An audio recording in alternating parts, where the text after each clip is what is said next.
का energy mix cooking, transport और industry के लिए अलग अलग गैस फॉर्म्स पर काफी डिपेंड करता है। पीएनजी घरों तक पाइपलाइन से पहुंचती है, एलपीजी सिलेंडर्स में आती है, सीएनजी गाड़ियों को फ्यूल देती है और एलएनजी इंपोर्ट्स के लिए बैकबोन का काम करती है। तो महायुद्ध के चलते कौन से टाइप की गैस इंपैक्ट हुई, किसको नुकसान हुआ, आज बात इसी पर। नमस्कार, मेरा नाम है श्वेता शर्मा और सबसे पहले बात पीएनजी की। पीएनजी यानी पाइप्ड नेचुरल गैस असल में मीथेन गैस होती है जो पाइपलाइंस के थ्रू घरों और इंडस्ट्रीज तक पहुंचती है।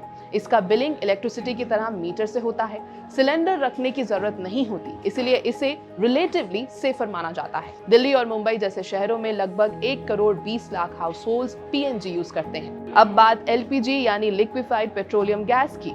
प्रोपेन और ब्यूटेन का मिक्स होता है जिसे प्रेशर में लिक्विड बनाकर सिलेंडर्स में स्टोर किया जाता है। भारत में 14.2 किलोग्राम के सिलेंडर्स कॉमन हैं। देश में 30 करोड़ से ज्यादा घर एलपीजी पर डिपेंड करते हैं, खासकर रूरल एरियाज में।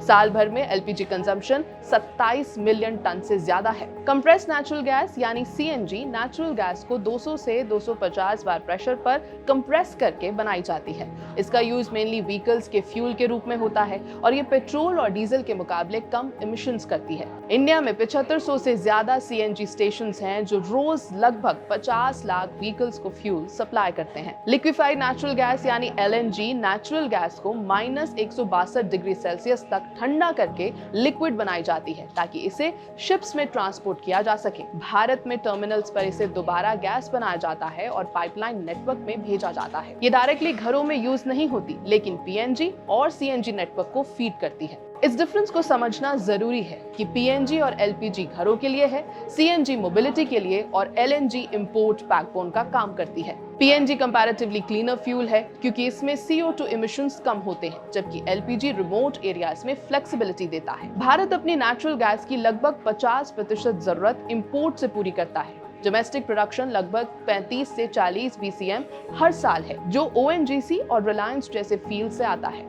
PNG city gas distribution networks के थ्रू सप्लाई होता है। इंद्रप्रस्थ गैस और महानगर गैस जैसी कंपनीज 300 से ज्यादा डिस्ट्रिक्ट्स में लगभग 18,000 किलोमीटर पाइपलाइंस ऑपरेट करती हैं। पीएनजी सप्लाई का लगभग 50% डोमेस्टिक गैस और 50% रीगैसिफाइड एलएनजी से आता है। एलपीजी का भी सोर्स मिक्स है।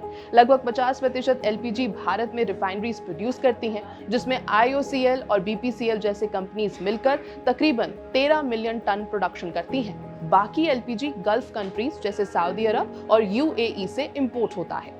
उज्ज्वला स्कीम के थ्रू 10 करोड़ रूरल कनेक्शंस दिए गए हैं। सीएनजी असल में पीएनजी इंफ्रास्ट्रक्चर पर ही डिपेंड करता है। सीजीडी नेटवर्क्स डोमेस्टिक और इंपोर्टेड रीगैसिफाइड गैस का मिक्स यूज करते हैं। गुजरात सीएनजी इंफ्रास्ट्रक्चर में सबसे आगे है, जहां लगभग 2500 स्टेशंस हैं। एलएनजी इंपोर्ट्स 2025 में लगभग 25 मिलियन टन से ज्यादा थे और 2026 में 28 से 29 मिलियन टन तक पहुंचने का एस्टिमेट है, यानी कि 2 करोड़ 90 लाख टन तक। भारत में 10 एलएनजी टर्मिनल्स हैं, जैसे दहेज और एन्नौर। मेजर सप्लाईज में कतर लगभग 40%, यूएस 25% और यूएई ऑस्ट्रेलिया मिलकर लगभग 20% सप्लाई देते हैं। इनमें से आधी LNG strait of Hormuz route से आती है, जो डिस्ट्रप्शन रिस्क बढ़ाता है। डोमेस्टिक प्रोडक्शन एक्सपेक्टेड डिमांड को मैच नहीं कर पा रही, जैसे केजी बेसिन का आउटपुट एक्सपेक्टेड से कम रहा है। इसी वजह से इंपोर्ट्स पर डिपेंडेंस बढ़ जाता है, जबकि गवर्नमेंट का टारगेट है कि 2030 तक एनर्जी मिक्स में गैस का शेयर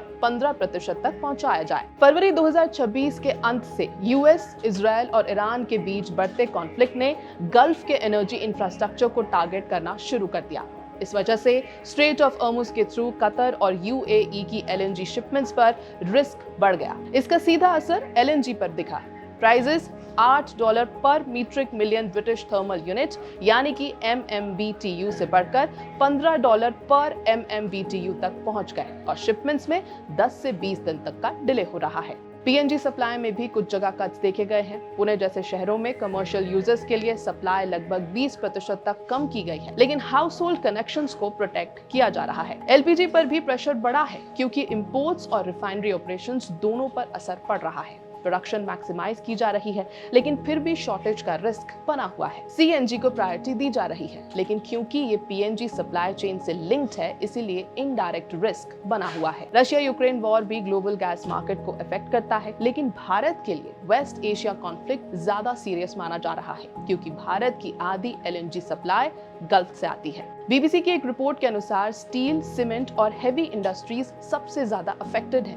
गैस सप्लाई में 20 से 30% कट्स की वजह से प्रोडक्शन कॉस्ट 15 से 20% तक बढ़ सकती है और मार्च के अंत तक लगभग 50,000 करोड़ का आउटपुट लॉस का रिस्क बताया जा रहा है।